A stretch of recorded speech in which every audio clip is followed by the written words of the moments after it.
What's going down, APUSH peeps? We got the final video for you today of Period 7. This one is on World War II, and we will cover everything you need to know about the war to succeed in APUSH. Before we begin, I have to give a shout out to Mrs. Choquette's class. Thanks for watching. Best of luck, Mrs. Choquette. Your students think you are the best teacher they ever have and greatly appreciate all you do for them. All right, so let's start off with the 1930s. So this is happening before the war. Some background information. Americans were concerned with fascism and totalitarianism in Europe, but they opposed military intervention. Why? You know this. Yep, that's right. Washington's Ghost in the Farewell Address.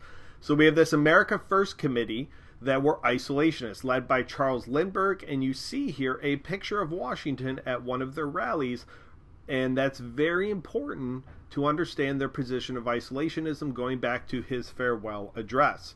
The Neutrality Acts of 1935 to 1937 were created to keep the U.S. from getting involved in this prelude to war. The U.S. could not trade with belligerent or warring nations, and it did not matter who was the aggressor or who was the victim. And U.S. citizens could also not travel on ships from warring nations. So they're trying to avoid the mistake of having those ships sunk with American citizens on it that happened during World War I. The Panay Incident of 1937 dealt with Japan, and Japan is going to attack a U.S. ship in Asia.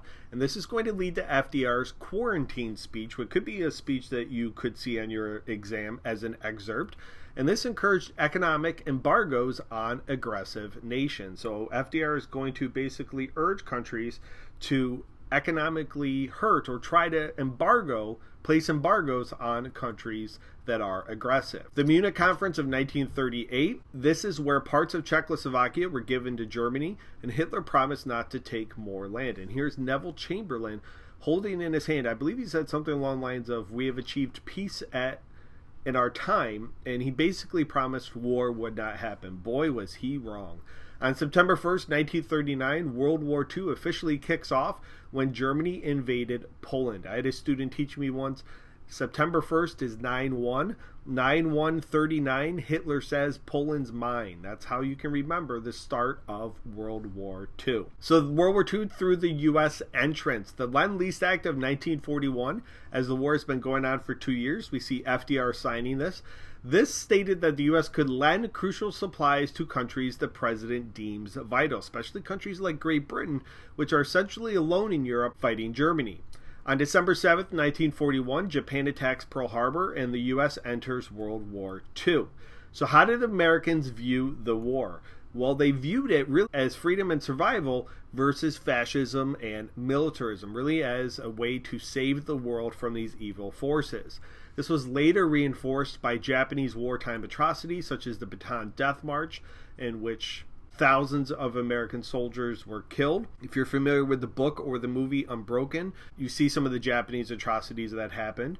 And also Nazi concentration camps and the Holocaust, in which 11 million people, including 6 million Jews, were killed. So mass mobilization, the war helped end the Great Depression. It's important to note that the New Deal did not end the Great Depression. It was ultimately World War II and this mass mobilization and providing necessary equipment and supplies to the Allies. So the U.S. is going to be a major lender of equipment and supplies to countries like Britain and France.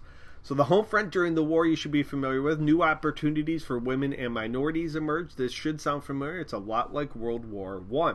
So we have Rosie the Riveter. This is where millions of women worked in factories to help promote the war effort. Income is going to increase for these people.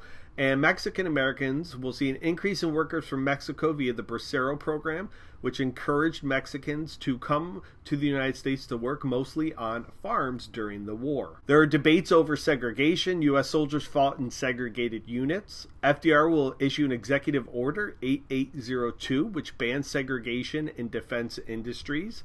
And then we have Japanese internment during the 1940s. This is a response to the attack on Pearl Harbor and a fear of subversion. So we have Executive Order 9066, which detained 100,000 plus Japanese Americans on the West Coast.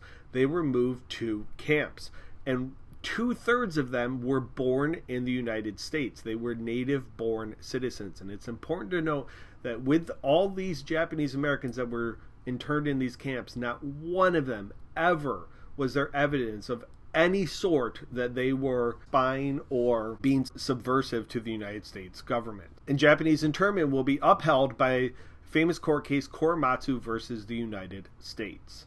So why did the Allies win? Well, we have military cooperation among the Allies, especially Britain and France. Churchill and Roosevelt played an instrumental role in this. There's technological and scientific advancements such as the Manhattan Project, which was a $2 billion project to develop the atomic bomb. And here is the plane, the Enola Gay, that dropped the first atomic bomb. And here is the crew of it. And you look at these short shorts, and you're probably wondering, oh my God, who would ever wear short shorts like that? Oh, that's right, I did in 1989. There I am. Paint the garage, my dad said. It'll be fun, he said. Yeah, it really wasn't. Thanks, Dad. And the atomic bombs ended the war, but sparked debates about their use. And this is something that really is continuing to today, debates over nuclear weapons. So some impacts of the war you should be familiar with. Much of Asia and Europe laid in ruins, so this will allow the U.S. to emerge as one of the sole superpowers. The U.S. and its allies played a large role in post-war peace settlements. Really, unlike the end of World War I, the U.S. will be heavily involved in rebuilding Europe and Japan. We see this in Japan, where the U.S. still has a lot of military stationed.